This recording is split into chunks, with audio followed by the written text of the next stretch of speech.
used to be a reality hacker, and no, it's not what you think. I don't have some kind of supernatural or metaphysical powers. I just exploited real life, the way that a hacker would exploit electronics or computer systems. Just like a computer hacker wanders the dark web in search of information or restricted corporation systems. I traversed the city, looking for shortcuts through infrastructure or in search of things no one else knew about. I don't really like the term, though, even if the parallel I just explained makes sense. I don't understand why they have to be called something stupid like reality hacking. I prefer urban spelunking myself. I think the comparison to actual spelunking is more accurate, and it's a fun word to say. My best friend AJ and I would explore all the little nooks and corners and crannies most people don't even know exist. Drains, abandoned buildings, closed subway tunnels. We hacked things like that. We bent or broke the rules for curiosity's sake, and our own amusement. Do you remember that old bootlegger's hideout that was discovered last year in the city subway system? AJ and I found it while exploring an old tunnel. Of course, we didn't get credit for the find. We couldn't. We weren't supposed to be there in the first place, and sure as hell weren't going to let any authorities know what we were doing. Instead, I told my buddy Jerry, who works for the Public Works Department, about it. He ended up on the local news and got some kind of award for the local historic association. We didn't mind. For us, the thrill was the find. I remember when we first got into the place how excited we were. The place was really dusty. Clear sign that no one had been there for years and years. We found something everyone forgot or never knew existed in the first place. We never found anything like that again. The rush of the unexplored, the thrill of the unknown, kept me exploring all throughout high school and college. AJ and I spent the summer after our freshman year at the community college exploring the city's storm drains. We had a lot of fun doing it. If you don't mind a little humidity and the occasional bad smell, you could get across town without worrying about traffic or pedestrians. Sure, we could always drive like regular people. We both had cars, both traffic can get pretty bad in our city. A good shortcut could come in handy sometimes. One day in the middle of August, we went to a park across town for a pickup game of football. It was late in the afternoon and traffic was bumper to bumper, so we took a shortcut through one of the drains on our way home.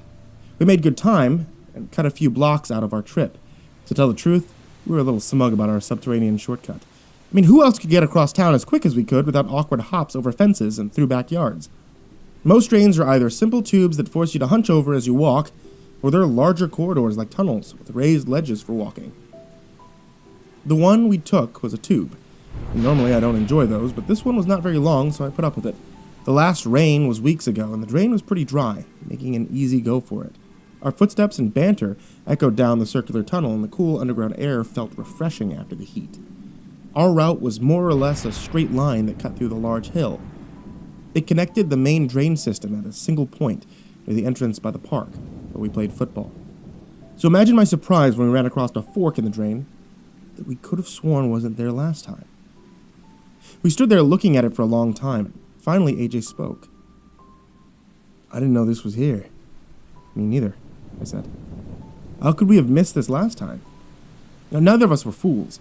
Whenever we explored, we always tried to find out as much as we could about where we went. Also, we always let people know where we were going. We searched the location before physically checking it out, bringing plenty of lights, survival equipment, stuff like that.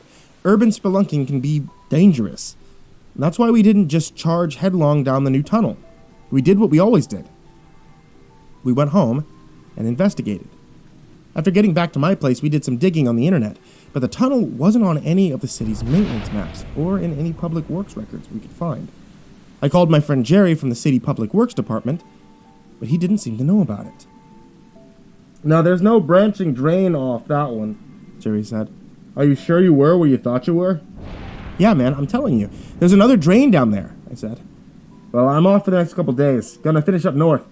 You gotta check it out?" "Yeah, probably this weekend, yeah." "All right, I'll tell Bob you'll be down there just in case you get in trouble," Jerry said. And after a few pleasantries, we hung up. Try as we might, neither AJ nor I could find anything out about this tunnel, but we did figure out a few things. First, we were pretty sure it wasn't in use. The city had an older drain system that no longer was in use, and we figured this new one was part of it. We ventured a little way down the new route when we first found it, just to see if it was a tunnel or a room of some kind. AJ noticed that the connection was pretty rough, not smooth like a connected tunnel. Maybe the tube-style tunnels are modular, like PVC pipes. They don't cut the drain tubes to make a connection. They use prefab joints. The connection from the main drain seemed like it was cut and then connected to the older one. Another thing that caught my attention was the lack of any kind of moisture. Most drains show at least a little evidence of dampness, even just dried leaves or debris, but this one was dry. That confirmed for us that this drain was part of the old system. We decided to explore it. Before we ventured down the tunnel, we took all our usual precautions, and a few more. We brought materials to map the place, chem lights to mark intersections, a GPS, and we let some friends know what we were going to do, and when we planned to come back. Sure, my backpack was heavier than usual, but better to play things safe considering we planned to venture into an unknown tunnel. It didn't take long for us to get to the access point, and while we walked into the intersection with the new tunnel, I found myself getting excited. I kept thinking back to the bootlegger's hideout that we found. Would we stumble upon something like that again? We might be able to take credit for it this time. That would be something. I was lost in those thoughts of grandeur and didn't realize that AJ had stopped walking. I bumped into him and he swore. "Dude, really?" he asked in feigned outrage. "Sorry, man," I said, shrugging. "Be a little more careful when we're going in," AJ said, pointing down the new tunnel.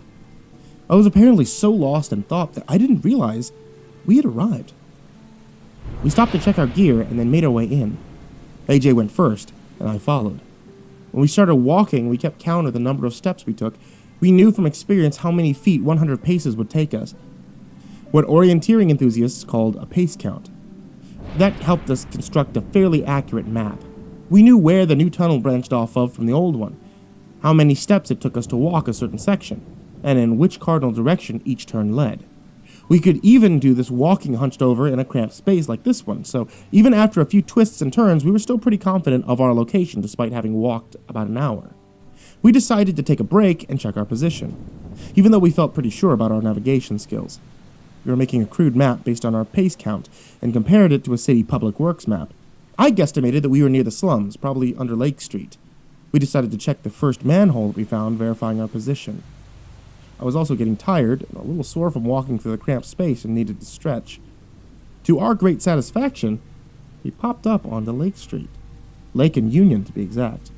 It was a little odd, not because we were lost, we were actually right on the money, but because, according to the Public Works map, no access points existed here.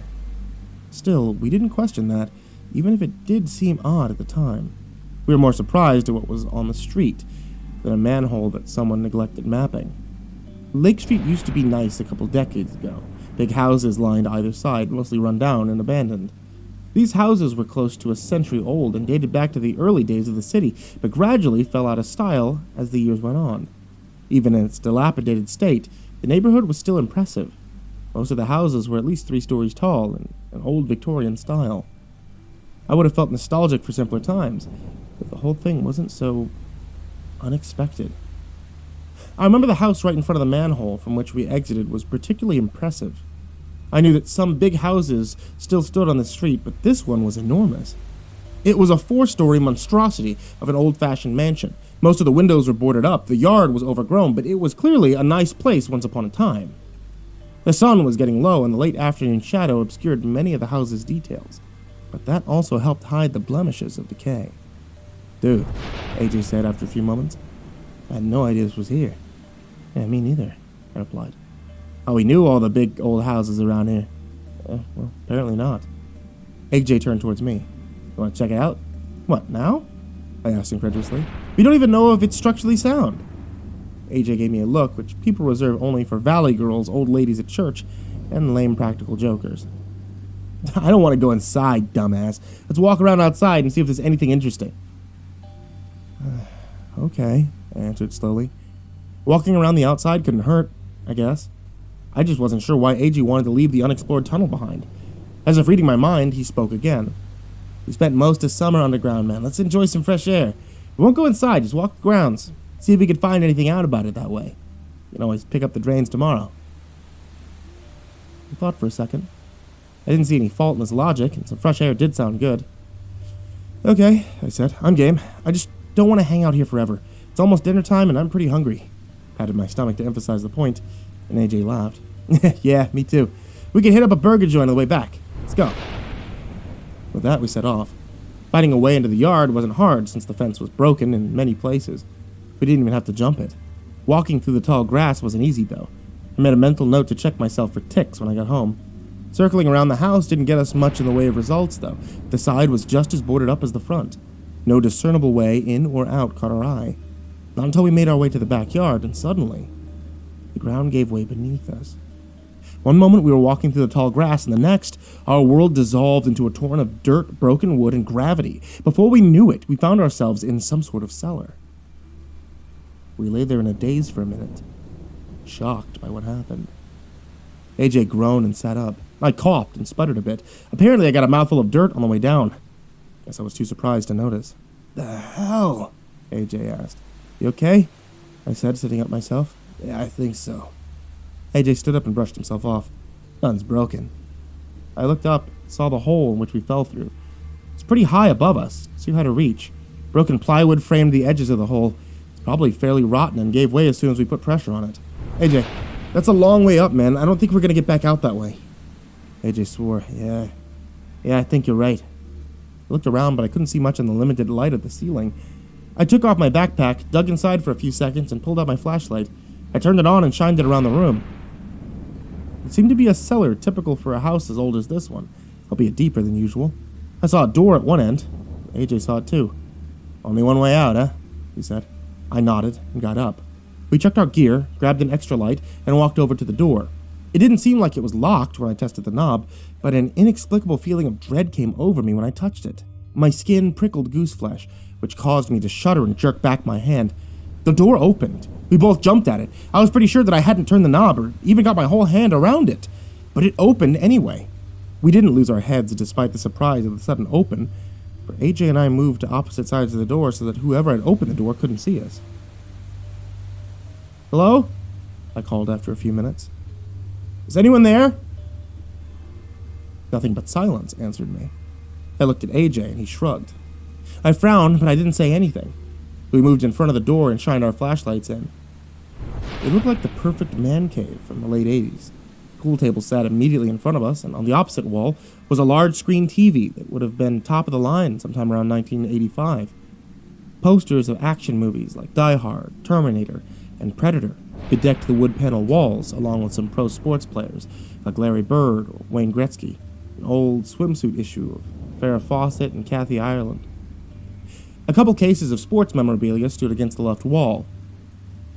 It dispersed with the images of late 20th century testosterone, and a bar was on the right side of the room. Dust covered everything, except the carpet. Dim light filtered through gaps in the boards covering the windows. We fanned out. AJ went to look at the display case, and I examined the pool table. Near the pool table was an autographed poster of the NFL player William Perry. I remember the poster from when I was a kid because my older brother had one on his wall. Perry, nicknamed the Fridge, was smiling and leaning against a refrigerator, but in this one, his face was fixed into a snarl. His eyes seemed to be looking directly into mine, and I had the distinct impression that expression of hate was for me. I blinked, and the Fridge was back to the smiling football player that I remembered, and not the hate-twisted visage I could have sworn was glaring at me a moment ago. I glanced over to AJ to see if he saw what I did. He was crouching in front of a case of sports memorabilia. I gave the poster one more glance, then made my way over to AJ. As I walked to the case, AJ straightened up and said out loud, "Dude, what the hell?" He turned to look at me and pointed at the bottom shelf. I bent over to see what he was talking about. Right in the middle of the bottom shelf sat the strangest figure I had ever seen. There was two people laying on the ground with their stomachs ripped open and their entrails strewn about them. The really weird part is, they looked exactly like us. "What?" I said. "Yeah, man. This is really weird. How the hell did these get here? This makes no sense, dude. We need to get out of here. Now. Yeah. Let's go." We moved with more than a little urgency to the door through which we came in, but out of shock it seemed to be locked again. Another door sat on the far side of the basement, and we made a beeline for it. AJ wrenched it open. We could see stairs leading up to darkness. AJ started up the stairs, and I started to follow. Before I could even climb one step, I felt something touch my hair. The touch was so light that I could have imagined it. In fact, I thought I did until I felt breathing on my neck and heard faintly whispered words that I couldn't quite make out. I don't remember exactly what happened next, but I found myself at the top of the stairs. I must have sprinted up to the next floor so quickly that I didn't realize it. I could hear footsteps following me, and I thought I heard AJ call out, "Hey, man!" I wrenched the door open and then stopped dead. I was back in the basement, standing just inside the door we came through when we first entered the room. The only difference was that no light was coming through the windows now. The only illumination came from my flashlight. A sudden noise made me jump and drop my flashlight. The door behind me slammed shut. The flashlight rolled away from me, towards the center of the room, throwing crazily spinning shadows all over the room. I moved forward to retrieve it, but a sudden motion made me freeze. Something was moving around us at the light. Scuffling sounds came from the other side of the pool table. I peered at the table, trying to make out the shape in the limited lighting. It was already on the edge, and my fight or flight instinct was starting to kick into gear. And then, something grabbed my leg. I didn't want to see what it was. I just bolted. No flashlight, no plan. Just get the hell out. I reached the stairs and took them two at a time. I crashed through the door and found myself, thankfully, in another room. I looked around and saw that I was in some sort of space between a kitchen and a living room. The kitchen was on my left, the living room was on my right. A large sliding door was on the far wall in front of me, and a little bit of the evening light leaked through from where the boards that covered it didn't sit flush. Everything was covered in the same dust as the basement. Something was wrong, though. I couldn't put my finger on it, and then it suddenly dawned on me. I could hear whispering. I didn't notice at first because my heart was racing and I was breathing heavy, but now that I started to catch my breath, I could hear it. Faint whispers, like the ones I heard at the bottom of the stairs, seemed to be coming from the living room. I was already on edge, almost panicking, and that set me over. I blindly rushed in the other direction and saw AJ just ahead of me. He looked like he was leaving the kitchen through an archway on the other side of the room. I started following him and then jumped when I suddenly heard footsteps pounding up the stairs. I leapt through the archway and came into some sort of living room or sitting room. Dodging indistinct blobs in the dark, I tried to keep up with the dim shape of AJ ahead of me. This room was darker than the kitchen. I had to slow down to avoid crashing into something in the dark, even though the sound of footsteps behind me was growing louder. Even if it was a squatter or some crazy old resident who never left the place, every instinct I had told me that I did not want to meet whatever was behind me in this house. Illumination from the streetlights suddenly filled the room. AJ had managed to wrench open an exterior door, and the light illuminated the room enough for me to see my way. He stood silhouetted against the bright frame of the door for a second, and then disappeared outside. I sprinted for the door and did not stop until I was outside. I dashed across the large porch to the steps and into the yard. AJ stood there, bent over and breathing heavy. "Holy hell, man," I said, panting. "That was close." "Yeah," he answered, his voice strangely flat. "Close." I was about to ask him if he was okay when a voice came from behind me and cut me off. "Dude, what the hell? You didn't wait for me?" I knew that voice. It was AJ's, but AJ stood in front of me, gasping for air. After a mad dash out of the house, in which we accidentally fell, how could he be behind me? I turned to look, afraid of what I might see. My stomach sank, and a cold feeling of dread settled over me as I saw what was behind me. It was AJ. He was walking down the steps with a concerned look on his face. "Dude," the second AJ said. "Who's that?" The first AJ stood up. They both looked at each other, a curious expression on their faces, one that quickly changed into horror. I looked at both of them, then back at the house. It stood silent and dark in the night, as though no one had even bothered it. No one spoke. Shit.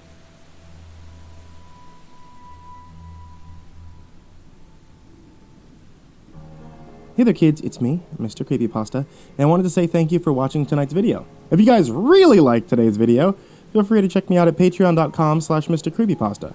A bunch of you already did, like Tasia Lynn, Gino Baga Arneo, Eric Mary, Daniel Paulson, Trace Miles, Jordan Alexander Sanchez, Wayne Milstead, Ken Lando Higuchi, Brianna Ventine Jensen, Nicholas Saeed El Yassin, Buddy Burrows, Tyler Ramberg, Goonington, G. Weevil 3, Diane Krause, Asia, Gabrielle DeBaca, The Red Oak Shield Virus, Sandy Barney, Melissa Swigart, Champinski, Daniel Rao, The Ginger Bros, Robert Ramirez, Andrew Stenberg, Holy Realm, Ralph Rodriguez, and Dr. Strawberry. A very special thank you to you guys for being the top supporters on Patreon. And honestly, any support at all is really appreciated. So if you're watching on YouTube, listening to the podcast on Spotify, Apple, iTunes, or Google Play, or I guess anywhere you can manage to find a podcast, a huge thank you to you guys as well. Oh, also, if you want to help support my wife, she runs a tea shop over on Etsy, etsy.com/ivorymonocle. She actually does Dungeons & Dragons themed stuff, but she just started doing a Final Fantasy and Harry Potter tea set, so that might be something you'd like on a dark and stormy night. Sweet dreams, kids.